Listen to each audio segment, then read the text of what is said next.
Welcome to the Idaho Main Street Podcast, where we talk about the issues that matter to you.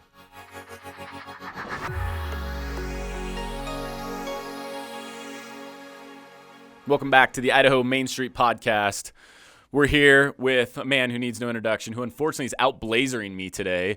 For those only on audio, I will describe with great detail that Josh Wheeler, our friend from District 35, is rocking. Would we call that plum? A plum blazer? I think plum is a good description, Brennan. I learned all my colors from prom when my date would say, I'm wearing mauve, and I was like, oh, is that a color? I don't know what that even means. So that is plum. And you're looking good. Josh, how are you? I am well. Thank you, Brennan. I mean, you're getting, a light topaz going on over there? Is that a color? I think that's like a... It's that or it's a gem. We're from the gem state, so we try to use gem colors where we can, Brennan. We're going to fact check you on that. Josh, it's been a few months. Last time we were able to chat was April. Yeah, we were in session still. That's right. Yeah, you're wrapping up, and you kind of did a recap of all the good stuff going on. And a few things have happened since then. Let's see. Let's recap. Let's check the box here. Number one, you had a birthday. So you're a year older since then, which makes sense because it's been about half the year. You had a daughter get married. We did. How was that? Daughter number 3. It was a ton of fun. We were betrayed by the Idaho wind a little bit. We had to take it inside so we could have the band, live band with my daughters and wife and even my son. So the band was worth it. It was if nothing else, the band was a ton of fun. Is that your last daughter to be wed? Or Nope, one more left. Okay. Daughter number 4 is a senior in high school this year. Funnily enough, potentially pursuing a career in political science. That's what she wants to study. Quick, talk her out of it. No. The problem was she went to Boise with me last year and got exposed to all the good people over there. Really enjoyed the conversations with legislators and decided, she was kind of thinking about it anyway, but now she really is. There should be mandatory minimums on people who study political science is one of them, right? It's more addictive than most of the substances in the state. It could be. This is coming from a kid who got hooked at a very young age. You did. That's true. Yeah, my dad, Yukon city councilman, and me, yeah. Okay, daughter's married. We like the son-in-law? Yeah, he's a great fit. The funniest story about them, so, they're in college now. You know how hard it is to find housing as a young married couple. So they call us one day and they're like, hey, we're really excited. We just interviewed for this job. We hope you guys will give us positive thoughts and prayers to get this job because it's got housing with it. Wow. Oh, awesome. So then we're like, okay, well, what's the job? Well, we're the night dispatch at a mortuary. No. Yeah. Oh. So they live in an apartment over where the hearse parks, Oh so they get the job? They got the job. They got the job. And they've got housing just 50 minutes from the campus, so they love it. They can walk.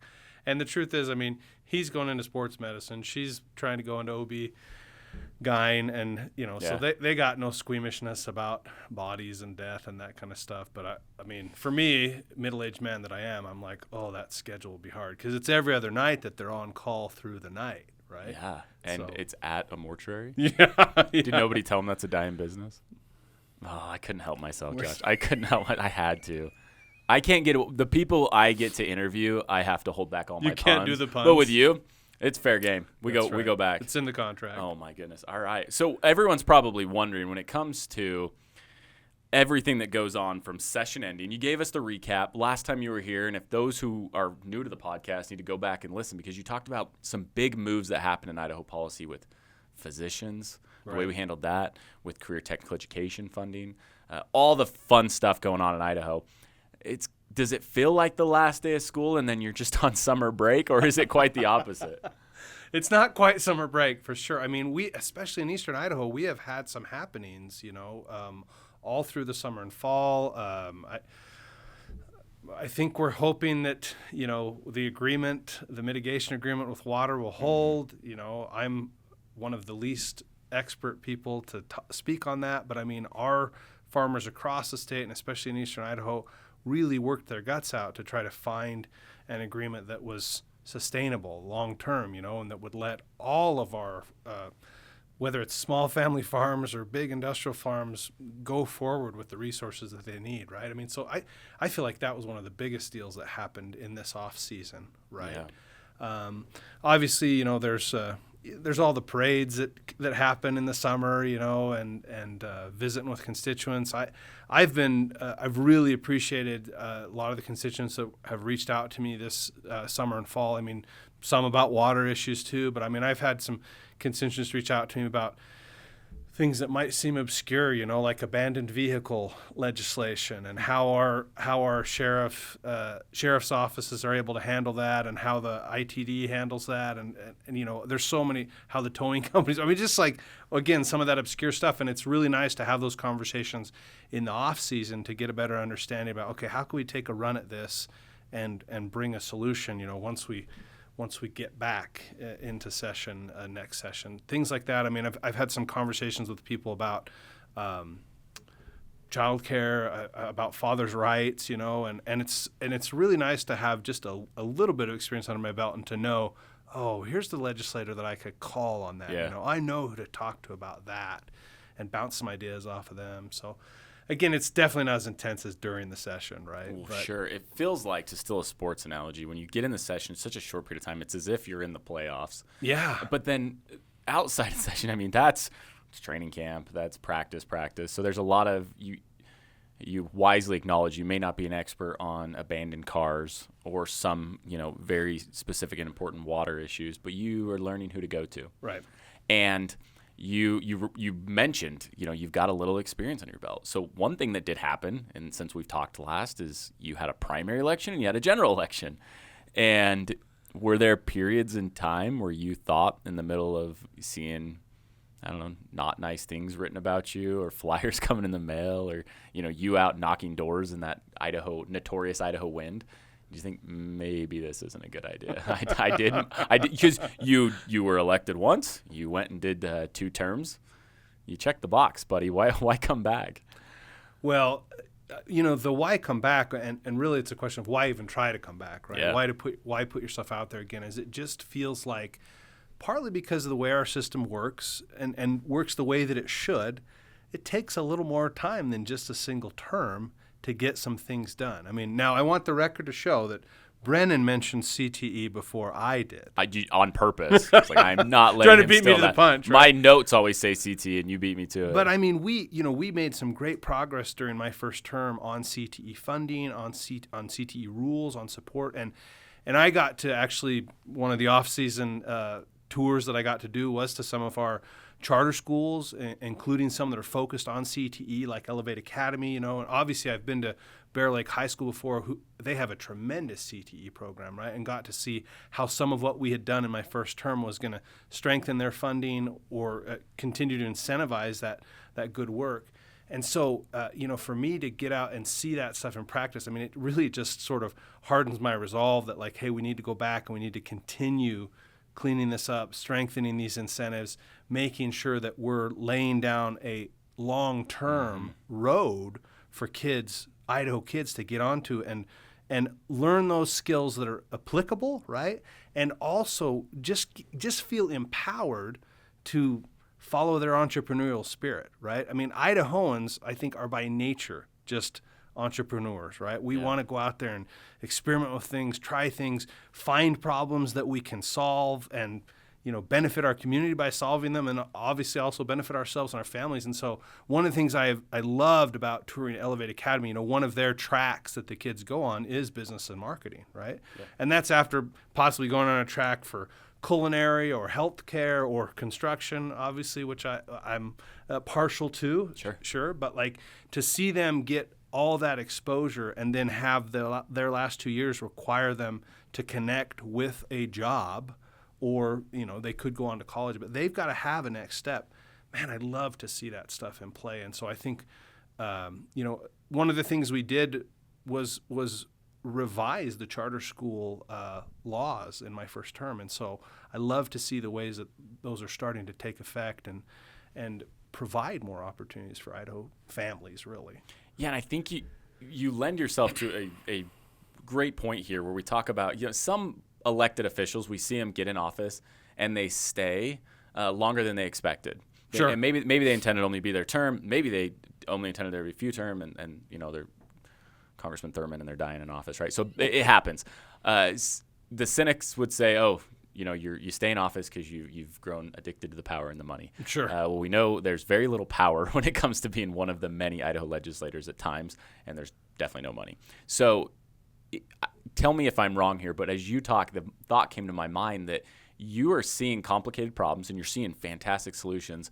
And term number 1, you're able to chip away at the problem and progress the solution. And as you said, it is the longer game than it should be, but that's kind of how the founders meant it. It's supposed to be a little messy. And if we could solve all the problems in one session, we also could create all the problems in one session. That's just as scary.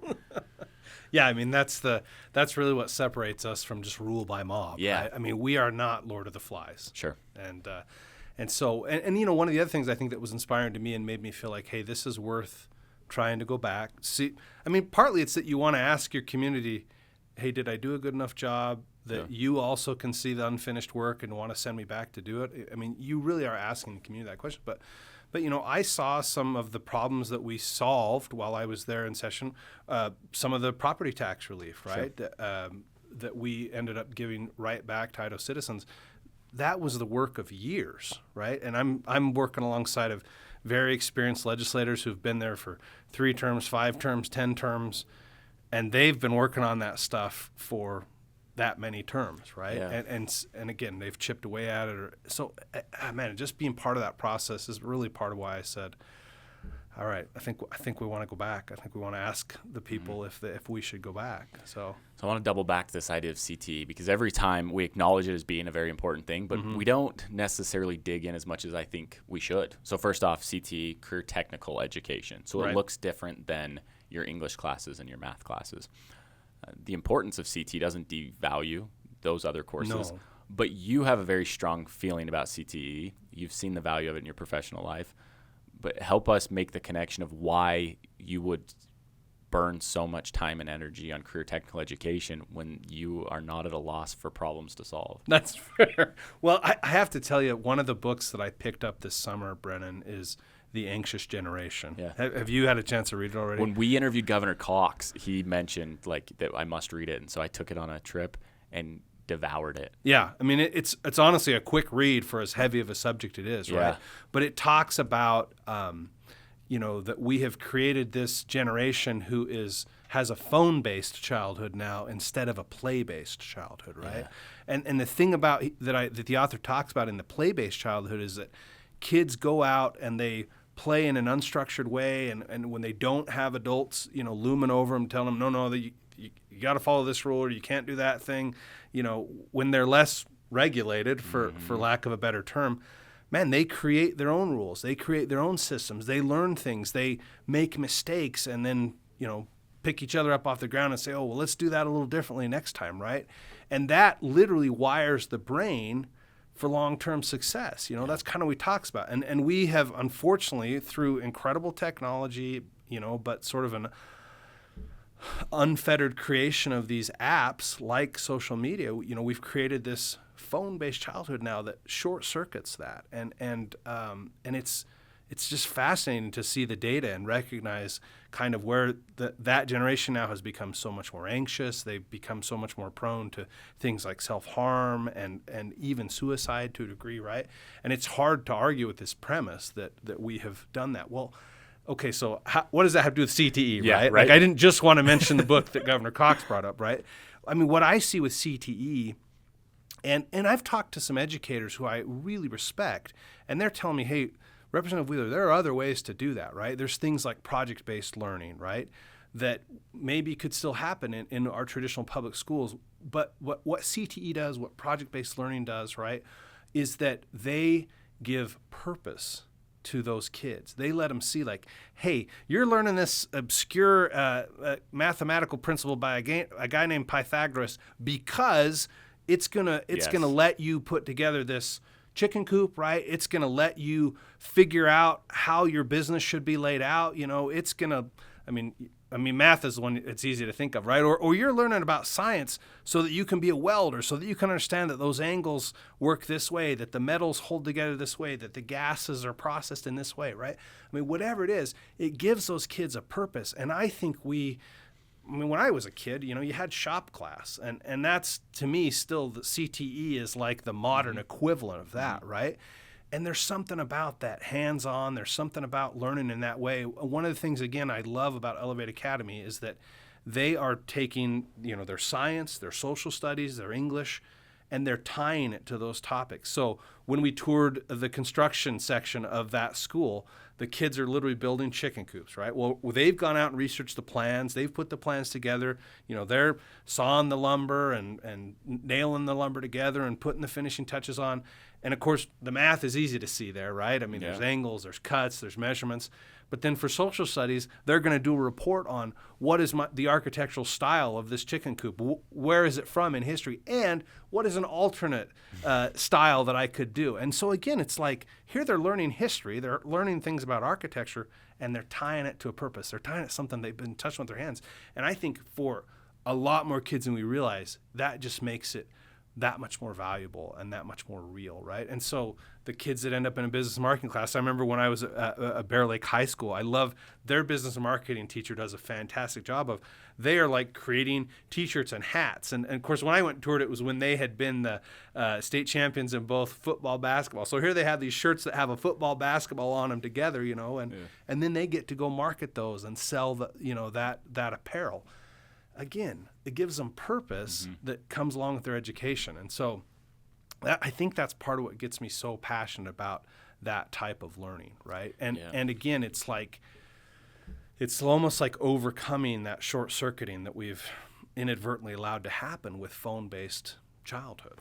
Yeah, because conceptualized education matters and we need it, and you've referenced it in all these circumstances, but experiential learning, which is the overarching principle you're referring to, is really where the education goes from filling a bucket to lighting a fire, right? We talk about your daughter has an experiential learning experience in Boise with you. Yeah, Gets to true. see how things work. Reading about the Idaho legislature would not have caught that fire of wanting to learn more.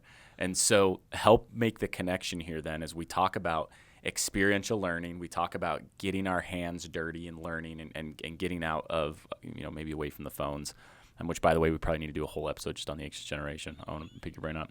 But you mentioned earlier the idea of the importance of the entrepreneurial spirit in Idaho and how that fuels the American dream. What you're doing with CTE is an essential part of ensuring that the next generation of Idahoans are here and ready to start new jobs and innovate and create. So walk us through how you kind of see the importance of policymakers helping make sure as the entrepreneurs, is it harder now to start jobs? Is it more difficult? Or am I, as an Idahoan, in a good fostering environment to become an entrepreneur? Well, I will say that of the 50 states, in Idaho, I think you're in one of the top states, to be able to foster an entrepreneurial spirit, right? And it's one of the things that keeps me a conservative Republican, right? It's this idea of the lightest touch of government on the business community, right? Because in a strategically deregulated state like Idaho, you have those ideas, and the difference between idea and execution is frankly a chasm, right? But if you've got very little government interfering with you between idea to execution, there's much more likelihood that you will get there. And then there is so much to learn. Frankly, there is so much to learn even if you fail as an entrepreneur, right? There are lessons you take, and I know I have neighbors who have lost everything in a warehouse fire and it was a disaster, and they're back on their feet a few years later and they learn from that, right? And so all of that matters. It's why, I'll just tell you, one of the things I'm excited about now that we're through the primary and the general and really digging into some of the legislation that will bring this next session, I've got one that I'm calling, the snow cone shack bill, right? Okay. Some people might call it the lemonade stand I like bill, snow right? cones. I love snow cones too. And, that's the kind of business that we see kids all over the United States do, right? Where they're going out on a corner and they're selling maybe some homemade cookies and a pitcher full of Kool-Aid or snow cones with the tiger's blood flavor pumped into it. There you right? go. Whatever it might be.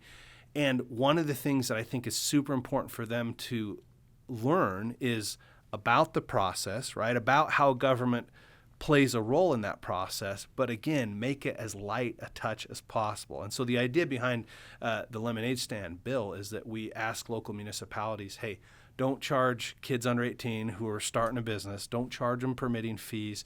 Don't charge them plan review fees or whatever. You could still have them go through the process because that might be of value. One of the times when I sat on Ammon City Council, we had a young entrepreneur come before the city council, and she was going to be selling basically snow cones at one of the newer City of Ammon parks, right, down there off of 49th. And she was there partly because she had a smart dad who wanted her to experience that, right? So she was there and presented her business plan to the city council. And frankly, I mean, all of us are just there like wide-eyed, like, oh, this is great. Like, why, and that's one of the things that not only is it important for kids to learn that, but I think it supports Idaho families, right? Because some of, I actually just this fall, I attended my National Electrical Contractors Association convention, and I sat on a panel and presented about, overcoming challenges in a family business. And one of the neatest statistics that the moderator brought up, and this is of all the NECA electrical contractors, 98% of them are family-owned businesses. Oh, right? wow. So as we empower our youth to learn about business, to learn about the processes, to take part of that, we help their families. We help families also be stronger, learn a work ethic, right? Learn, again, connect what you're learning to an actual practical application, right? And I think we then increase the likelihood that we create productive citizens, that those Idaho kids who had such a positive experience with their entrepreneurship as a young kid either come back to Idaho after their education or stay here in Idaho and continue to create opportunities, right, to strengthen our economy, to just keep Idaho strong, right? Because Idaho has been just this great test bed for innovators. Yes. And you can look at some of the largest businesses in this state started here. Some of the smallest businesses in the state are just started here. And you can look at, just the tech world. You can look at the e-commerce world, but you can also look at your family farms. Mm-hmm. Right? Agribusiness Absolutely. all over the state. Yep. And the lemonade bill, I think it's, on first glance, it's a cute bill to help, right? Sure. But from a step back, it really does not. You're saying it's almost an Erictodramios, Idaho State dinosaur level bill? Not quite. But impressed with, and people are currently Googling, wait, did he say what bill? Let's look it up, dinosaurs. If you take a step back, though, not only is it there to motivate the next generation of entrepreneurs, but it also, as a conservative Republican, you're setting a very clear principle of, we're not asking the government to subsidize the sugar and the water for the lemonade, and we're not asking the government to purchase, so much lemonade. We just want the government to stay out of the way. And that kind of lends it to the conversation we had with Director Adams about all that Governor Little is trying to do to just eliminate unnecessary regulations, right, so that government can stay out of the way of businesses' ability to foster. And I think that's kind of what this would be able to do. A very light touch for our youngest entrepreneurs. I mean, that is what it would do. And a lot of the legislators that you work with, they've all got their bailiwick, their specialty, but then they have to know all these other things they work on. Yes, so we're not putting anyone in a corner here. But if you do look at Representative Raybould, she's good on budgets, right? She knows where those things are. And you look at Senator Burton Shaw or Representative Mickelson, ag, they've got it figured out, right? And Senator Lent, when it comes to education policy, that's your guy. You've always, from day one, led with economic development, pro-business, that light touch of government. So this kind of is your thing, right? Yeah, it absolutely is. And, it's interesting. One of the other things that sort of happened to me in this off season, my youngest brother moved back home to Idaho. And some of it is he moved back to help care for our ailing mother, right? But because Idaho is an environment that fosters entrepreneurship and that fosters a strong business environment, whether it be a small business or some of the larger businesses, right? He opened up a game store. Right? Okay. And so that's something he was passionate about. That's something he knew about. He'd been working in that industry for about 5 years or so. And, the opportunities came together. But the opportunities came together because Idaho creates an environment that creates those kind of opportunities.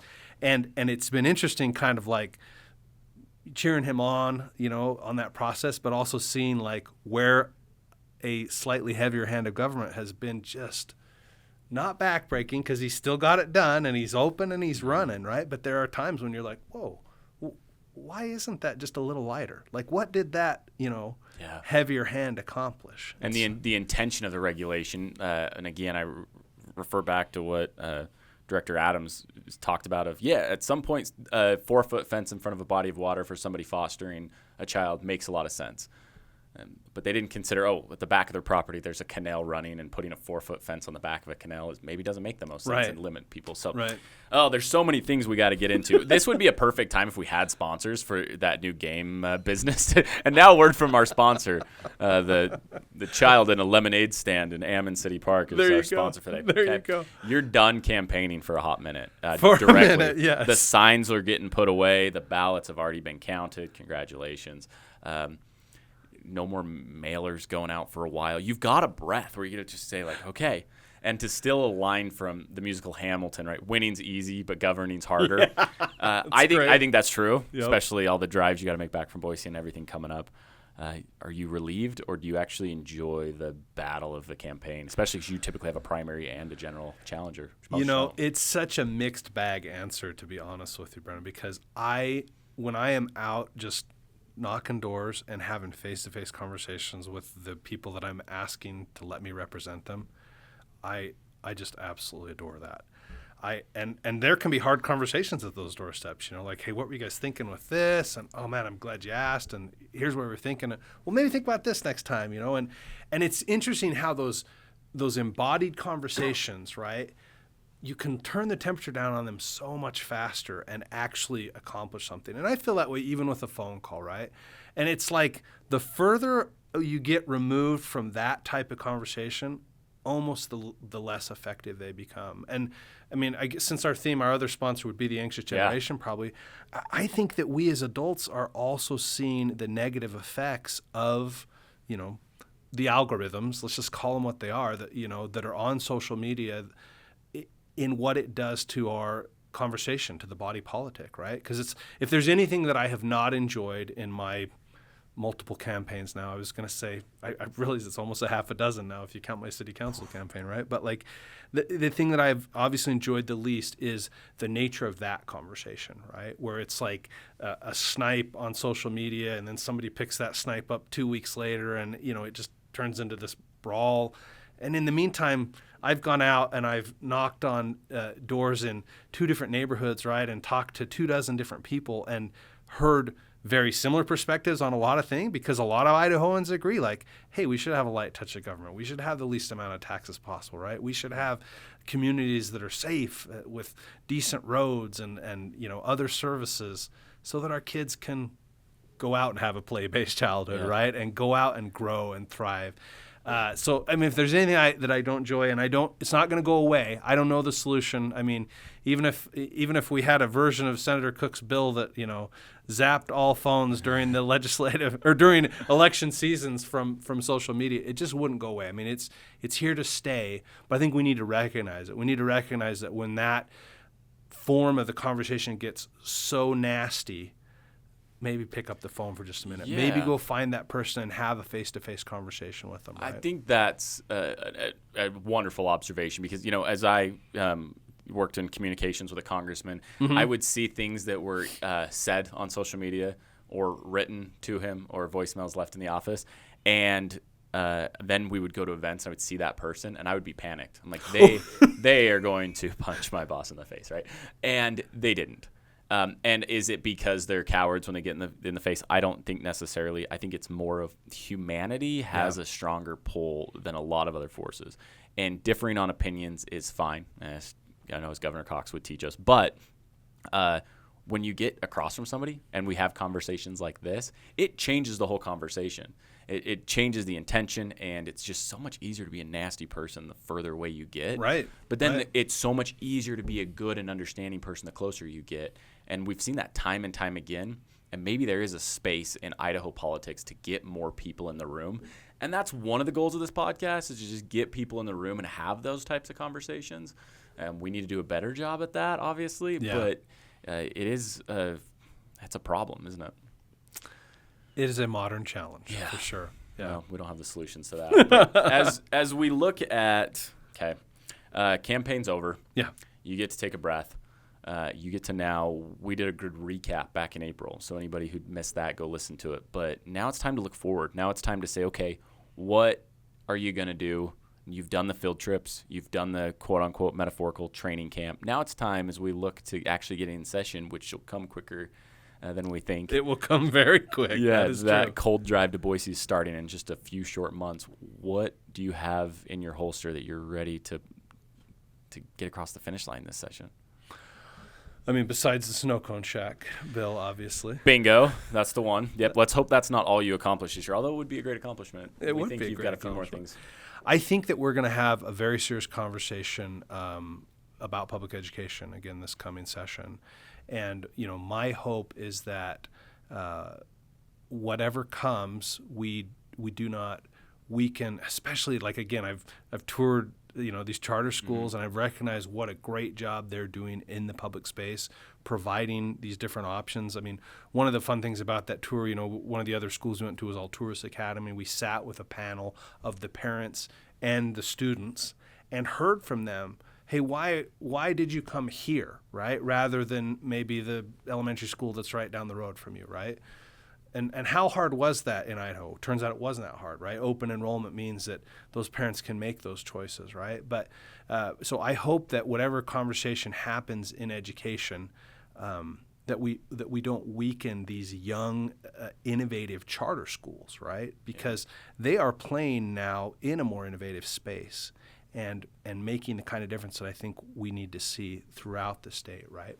I will mention just briefly the other thing in the education space. I know we've been talking about it for years, but I really hope that we kind of take the next step in a solution for facilities. One of the things when I toured Elevate Academy, they do a great job of bare bones in their building. Polished concrete floors, right? Nothing else than that.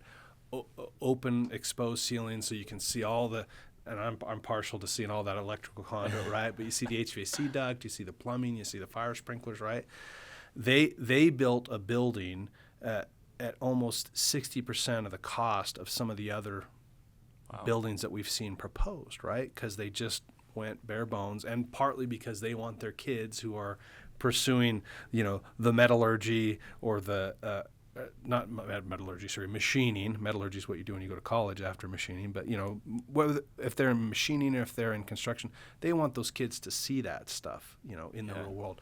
And I said to Senator Lent, who happened to be on that tour with me, I said, hey, when you get to this, standardized plan design that we put that out, let's make sure that we kind of emphasize, make it this type of design, right? Go as minimal as possible but go deliberate about it, right? Sure. Because you can tell that they've made that conscientious decision about the design, not just for the dollar signs, right? But for the education, for the kids to see and understand. Here's what that is. Here's why that hood, is sucking the air out of your culinary class, and here's what that looks like. And by the way, when you go to your welding unit, in the next 10 weeks, look at those. You can see where that work was done, and that's what that would look like. That's what that means, right? So, I'd love to see us improve on some of that also. And then, I'll continue to be a champion for just cleaning up regulation. Obviously, a couple of things that I worked on last year that we don't talk about that much, right? But it's just licensing and regulation in the trades. I think we made some good decisions. The Doppel has done a great job. This was another sort of off-season conversation, right? But they did a great job going around and having conversations with the electrical board and contractors and electricians all around the state and recognizing, hey, what did we miss? What did we get right? And I think if they apply what I saw them listen to as I read through all those meeting minutes, we'll have a better solution. We'll have a lighter-handed government. We'll have less regulation, and we'll have our industries able to continue to advance, the economy for all the citizens of the state of Idaho. Yeah, and obviously noteworthy that the things that you're excited about progressing next session are things that your constituents have had your ear out for. Like, we got to get some of these things right. Yeah, for sure. Specific first to charter schools. In what ways are any educational proposals that are out there going to hurt charter schools? Are there proposals we need to be aware of that could hurt or help these charter schools? None that I've seen yet for this session. When I'm talking about that, I'm only worried sort of about the specter of past conversations, right? Because like in my first term, we were having conversations about whether you called them education savings accounts or whether you called them education tax credits, right? There was just too much of a risk that they were going to take money from the overall education pool and not have any kind of accountability, right? And that, I think accountability is the one that I've sort of continued to drum on because, again, we want the lightest touch of government possible, but that doesn't mean that we don't have some accountability, some measurement, right? Because what you get better at is what you measure. Yeah. If you're not measuring something, well, who's ever going to improve that? Nobody's paying attention to it. I mean, whether you want them to improve it or not, you got to measure it. Yeah, where performance is measured and reported. Mm-hmm. Yeah. Performance improves. So covered the charter school thing. It's exciting. I think it's telling that we get elected leaders out and they get to have their own CT experiences. They go out and actually get to experience some of these things and get to decide how they need to handle it. As we look at infrastructure funding for schools, mm-hmm. Clearly, you got it. If you can't do it within budget, we can't do it, and that's been the problem in Idaho. Correct. So many new schools are not getting improved or built because they are so much more expensive than, as Senator Lent would put, the average Idahoan realizes. They're really expensive. The governor made a huge investment last year. Do we expect a similar one in the coming session? I don't think we will see similar levels. I mean, I think that's part of what we've got to kind of buckle down and do the work of in this coming session, right? It's like, hey, these investments have been made. I remember a time just in my own business where my partners and I, we had made some serious investments in leadership training, in software, right, in empowering some of our field leaders. And we had a year where we sort of looked at each other and stepped back and said, we got to get this fully implemented. We got to get this, baked in fully to the culture before we even talk about what's the next step, right? I feel like that's where we're at with the facilities conversation. I feel like that's where we're at, even with the charter schools conversations, right? It's like, okay, we've made these investments. They're baked in. Now let's make sure that we create an environment where that I guess I'm going to make a culinary example here, right? But where that cake rises the way it's supposed to, right? And we put the toothpick in and we don't pull out a bunch of waste, right? Then we're going to have the best result if we take the time to let that stuff be baked in. Yeah, your wife Laramie's listening to this right now and saying, are you kidding me, Josh? You've known how to bake this whole time and you make me do it? Listen, she's a cookie fiend. The oven's always taken up with the cookies at our house.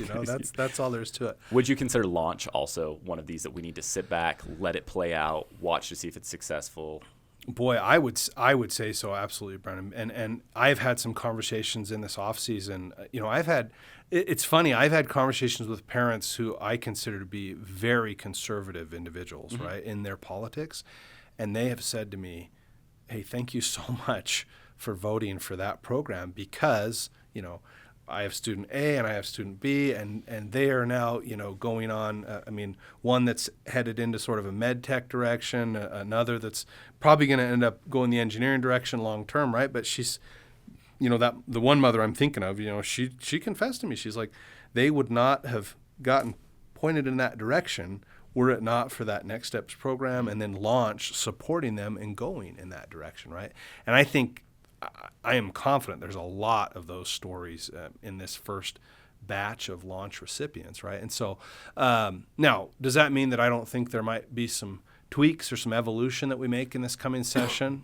No, I think I'm ready to have that conversation for sure because, again, that's one of the benefits of our system, right, is that we have that ongoing conversation, right? And we say, well, what about this? I mean, this ended up pointing a bunch of kids to something that is never going to be useful.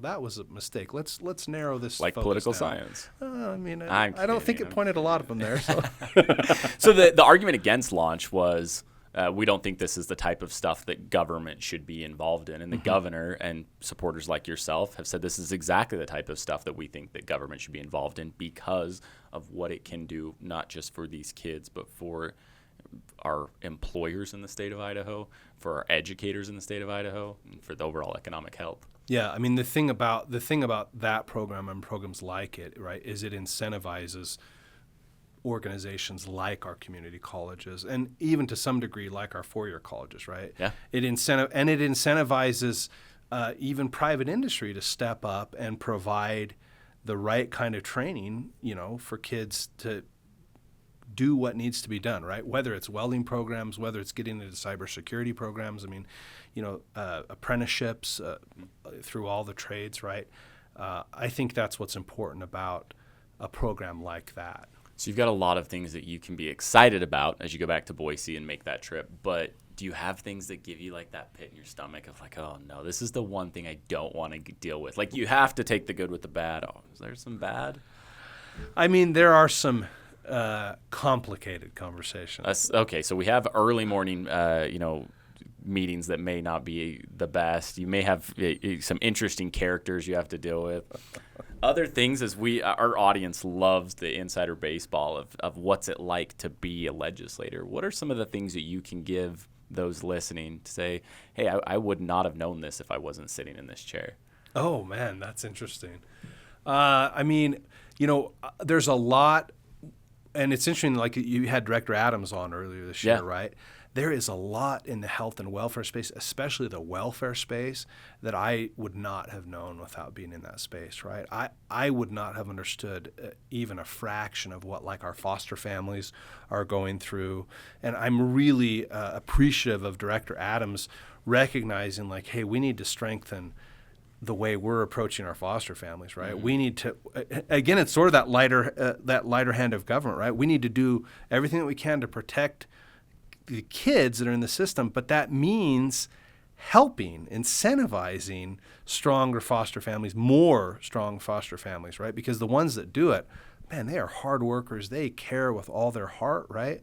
And so I was really appreciative to see him take that kind of stuff on. So, and one of the ones that I remember in my first term was when we passed a bill basically outlining some of the requirements, some of the guardrails for surrogacy, okay, right? Like I remember individuals coming and testifying, physicians and also people who had been surrogates or people who their family had been built because of someone being willing to be a surrogate. And you're just like, you had no idea. You had no idea that kind of stuff was happening, right? And so, I actually really enjoy the health and welfare space. I will confess right here on air that I hope to be back on the Health and Welfare Committee again this next session. I've got some legislation that I want to work on to, let's say, make the insurance industry just have a little bit lighter touch itself, right? Working on prior authorizations, making sure that they're not onerous, that they're timely, and that they are relevant, right? I don't think that if someone's providing a prior authorization for a pediatric procedure that they should be a gerontologist, right? I mean, like let's have it be related specialties that Sure. are making that decision. But the reason that that's so important to me is I think it is incredibly important that we don't overlook the value that our local physician brings to their patients, right?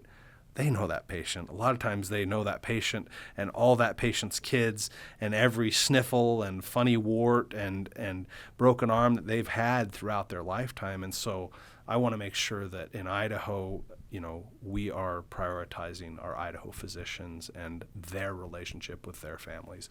Anyway, that's the kind of stuff that I'm like, man, I would never have understood how all these systems are working together and what some people are dealing with if I weren't on that particular committee, right? Okay, well, you obviously triggered me here because when it comes to insurance companies, I've never had a good experience. So I know you said it a much nicer way than I have, but on your to-do list might be for those listening, if there've been, you can't solve all the problems with insurance, but there's some things that you may be able to help your constituents. Well, and that's part of what to me is so fascinating about the system, right? It's like I'm never king for a day. I don't even want to be king for a day. Like those crowns and crap, they look heavy. Like that looks like a pain.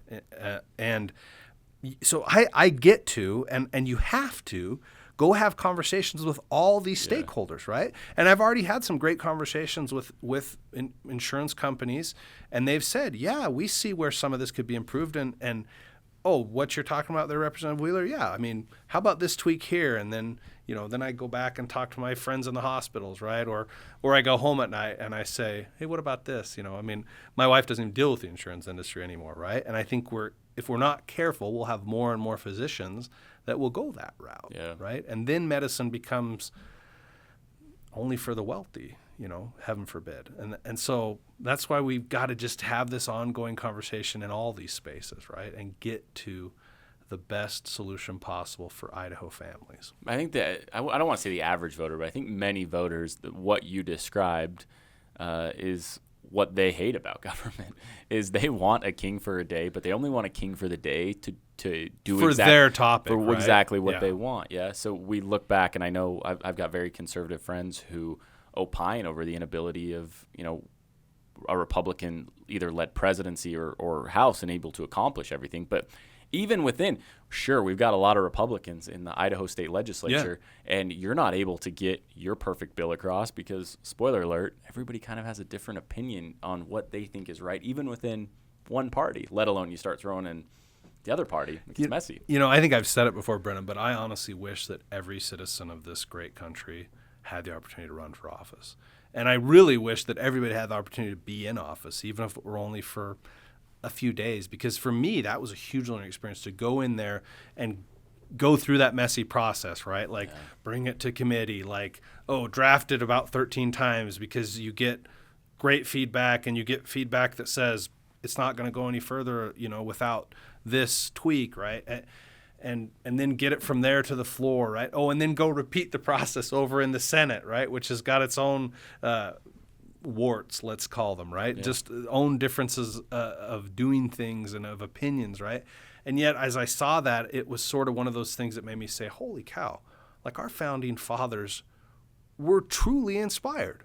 Like it is impossible to argue that they were inspired when you see the way that system knocks off some of the rough edges, stops some things that maybe need a little more thought, right? And it doesn't always make them go away. They come back sometimes improved, right? Or when they don't get improved, they just keep getting shut down by that system that, again, separates us from the mob. Right? Yeah, the beauty of the system is in the complexity of the system. But the American people have demanded more transparency. And in a TikTok generation of shortening attention spans, we don't have the ability to pay attention to the length of the complexity and to follow the whole thing. So at times, I think as the voters get more and more fickle, I'm worried that they will produce fickle politicians who aren't willing to engage in the complexities. Does that worry you? Do you feel like as you have constituents who demand more and may be willing to see less in terms of the headlines or the 30-second sound bites, does that make you feel like you have to more match those constituents who say, Representative Wheeler, I need you to fix this abandoned car issue now, not knowing that you then have to work through dozens of stakeholders and it's going to take a whole session and you may get a little bit of improvement? I'll tell you the read that leaves me optimistic with that question, Brennan. And I'm sure you've read it. It's Profiles in Courage, right? Sure. John F. Kennedy goes through 8 different congressmen at 8 different periods in the country's history, right? And, I mean, even in the most contentious period of our history, right, the Civil War, he's talking about one congressman that almost beats another one to death with his cane, right, on the floor of the House. And even in that most disastrous of circumstances, in that most divided of eras, they worked through things, right? Thank heavens for Abraham Lincoln, but thank heavens for his team of rivals, right? Yeah. Who were men with all sorts of different life experiences, coming at the problem from all sorts of different angles, right? And frankly, sometimes were not particularly fond of each other, I think, as we read the history.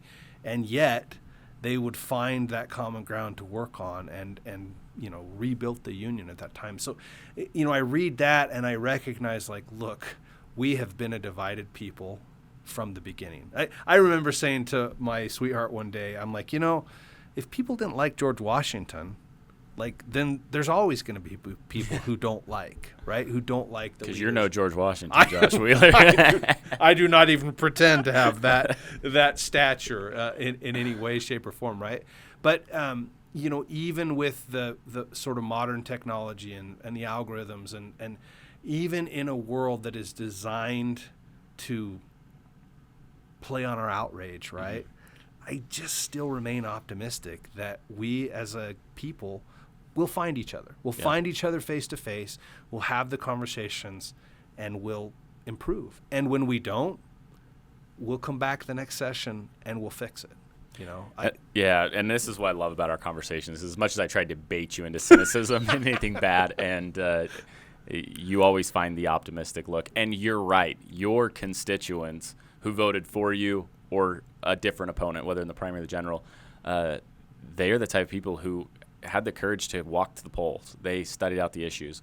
And that's the beauty of, especially here in Idaho, is we have, especially our listeners, people who are willing to want to learn more and engage.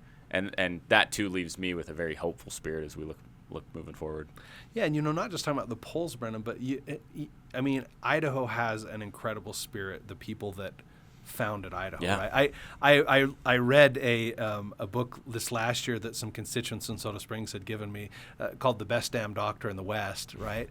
About a Dr. Cackley who was really one of the first physicians in Caribou County in the Soda Springs area, right? And some crazy, he had to do a operation to save a guy on a pool table one time, or another time he goes out and this poor shepherd, I think he had to remove his gallbladder in one of those just old shepherd's tents, like in the middle of nowhere, in the middle of a Caribou County winter, which you know how brutal those can get.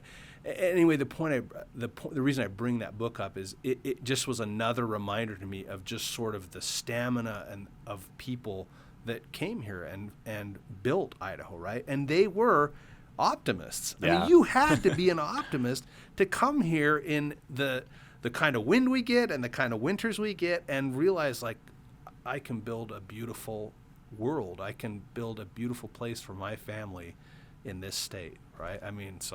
Yeah, and to those of us who had ancestors that homesteaded here, it's a good reminder. It's time to look on the shoulders of the giants we're standing on and revisit the pioneer roots of it's time to create circumstance, not preach a circumstance, and just get to it, get stuck in. And then to those who are new to our state, who've decided that they're making their manifest destiny to Idaho for the first time, well, we want you to acclimate to the pioneer lifestyle in terms of come contribute, come join, come participate, get involved. So for those of who are listening who have an abandoned car or an issue with insurance, they can find you on Facebook. They can find you you've got a website too. I do. JoshWheelerForIdaho.com. WheelerForIdaho.com. WheelerForIdaho.com. Mm-hmm. And you're always welcome to come back here and talk more issues.